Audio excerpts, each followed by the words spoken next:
Assalamualaikum warahmatullahi wabarakatuh. Hai kawan-kawan, jumpa lagi dengan saya Nur Zaidiah. Nah, pada kesempatan kali ini saya akan menjelaskan sedikit mengenai sejarah perkembangan kurikulum di Indonesia. Video ini saya buat untuk memenuhi tugas mata kuliah pengembangan kurikulum. Nah, sebelum kita membahas tentang sejarah perkembangan kurikulum, kita harus mengetahui dulu apa yang dimaksud dengan kurikulum itu sendiri. Nah, kurikulum adalah seperangkat rencana dan pengaturan mengenai tujuan, isi dan bahan pelajaran serta cara yang digunakan sebagai pedoman untuk menyelenggarakan kegiatan pembelajaran di kelas. Menurut Hamalik, terdapat beberapa aspek yang ada dalam kurikulum. Yang pertama yaitu isi dan materi pelajaran, kemudian yang kedua rencana pembelajaran, dan yang ketiga adalah pengalaman belajar. Kurikulum di Indonesia telah mengalami beberapa pergantian, dimulai dari tahun 1947 sampai dengan sekarang diterapkan dengan kurikulum Merdeka Belajar. Nah, perubahan tersebut, kenapa perubahan kurikulum itu terjadi? Perubahan tersebut merupakan konsekuensi logis dari terjadinya perubahan sistem politik, sosial budaya, ekonomi, dan iptek dalam masyarakat berbangsa dan bernegara.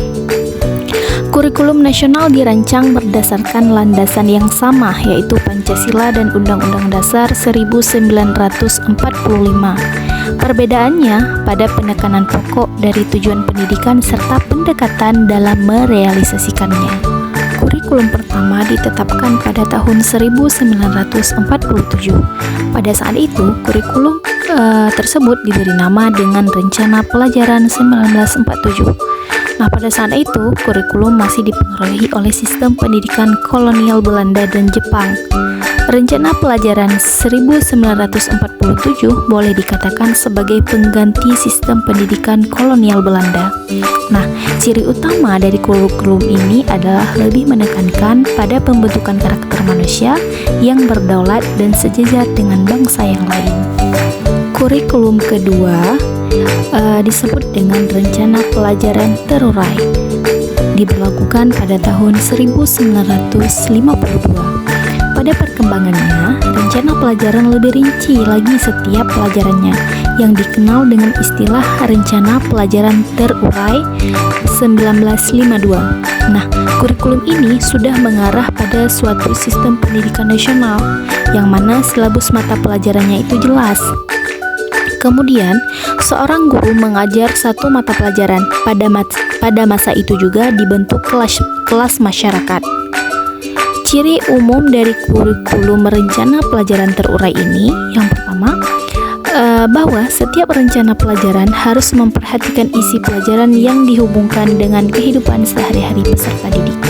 Kurikulum ketiga ditetapkan pada tahun 1964 yang dinamakan dengan Rencana Pendidikan. Ciri dari kurikulum ini adalah bahwa pemerintah mempunyai keinginan agar rakyat mendapatkan pengetahuan akademik untuk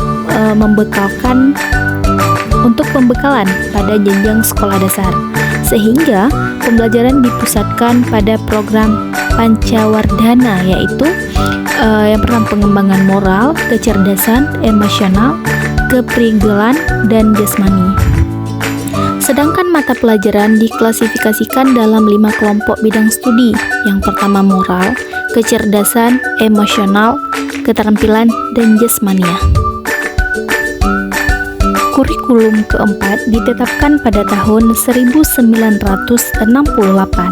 Nah, ciri dari kurikulum ini sendiri dilakukannya perubahan struktur kurikulum pendidikan dari Pancawardhana menjadi pembinaan jiwa Pancasila, pengetahuan dan kecakapan, yang mana tujuannya bahwa pendidikan ditekankan pada upaya untuk membentuk manusia Pancasila sejati dan sehat jasmani, mempertinggi kecerdasan, moral, dan keyakinan. Isi pendidikan diarahkan pada kegiatan mempertinggi kecerdasan dan keterampilan serta mengembangkan fisik yang sehat dan kuat. Kurikulum kelima ditetapkan pada tahun 1975, yang mana kurikulum ini berorientasi pada tujuan. Kemudian menekankan pada efisiensi dan efektivitas dalam hal daya dan waktu, yang mana kurikulum ini dipengaruhi psikologi tingkah laku dengan menekankan kepada stimulus respon dan latihan. Kelemahan daripada kurikulum ini yaitu digantinya buku-buku sebagai acuan sehingga kurikulum menjadi tidak menguntungkan dan kurang memberi makna. Selain itu, guru juga belum siap untuk melaksanakannya. Kurikulum ke-6 ditetapkan pada tahun 1984, yang mana kurikulum ini tampil sebagai perbaikan ataupun revisi terhadap kurikulum 1975. Nah, kurikulum 1984 ini terdapat beberapa ciri-ciri. Yang pertama, berorientasi pada tujuan instruksional. Kemudian, menanamkan pengertian terlebih dahulu sebelum diberikan latihan. Kemudian ciri yang berikutnya yaitu materi disajikan berdasarkan tingkat kesiapan atau kematangan siswa. Materi pelajaran dikemas dengan menggunakan pendekatan spiral. Kurikulum ke-7 ditetapkan pada tahun 1994, yang mana ciri-cirinya yaitu pembagian tahapan pembelajaran di sekolah dengan menggunakan sistem caturwulan.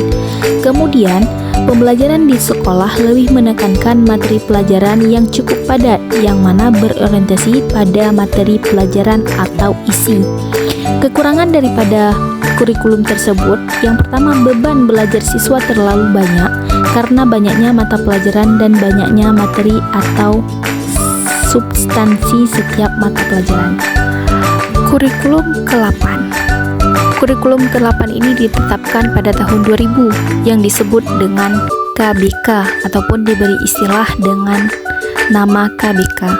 Nah, kurikulum KBK ini menitik beratkan pada pengembangan kemampuan untuk melakukan tugas-tugas tertentu sesuai dengan standar performance yang telah ditetapkan. Selanjutnya, kurikulum ke-9 yaitu KTSP. Nah, KTSP ini merupakan kurikulum operasional yang disusun oleh pemerintah dan dilaksanakan di masing-masing satuan pendidikan. Jadi, penyusunannya dilakukan oleh satuan pendidikan dengan memperhatikan standar kompetensi serta kompetensi. Pada kurikulum KTSP, sekolah diberi wewenangan penuh menyusun rencana pendidikannya dengan mengacu pada standar-standar yang telah ditetapkan. Mulai dari tujuan, visi misi, struktur dan muatan kurikulum, beban belajar, kalender pendidikan, hingga pengembangan silabusnya. Perbedaan buku pada masa kurikulum KTSP dan pada masa kurikulum kolonial Belanda pada tahun 1947.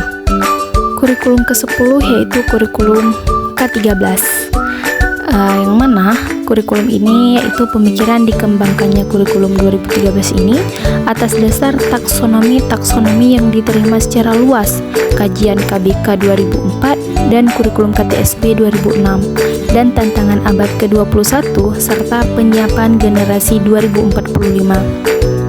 Kompetensi inti pada kurikulum 2013 bukan untuk diajarkan, melainkan untuk dibentuk melalui pembelajaran mata pelajaran yang relevan. Semua mata pelajaran yang diajarkan dan dipelajari pada kelas tersebut harus berkontribusi terhadap pembentukan kompetensi inti. Berikut ini adalah buku yang dipakai pada saat kurikulum 2013 berlangsung.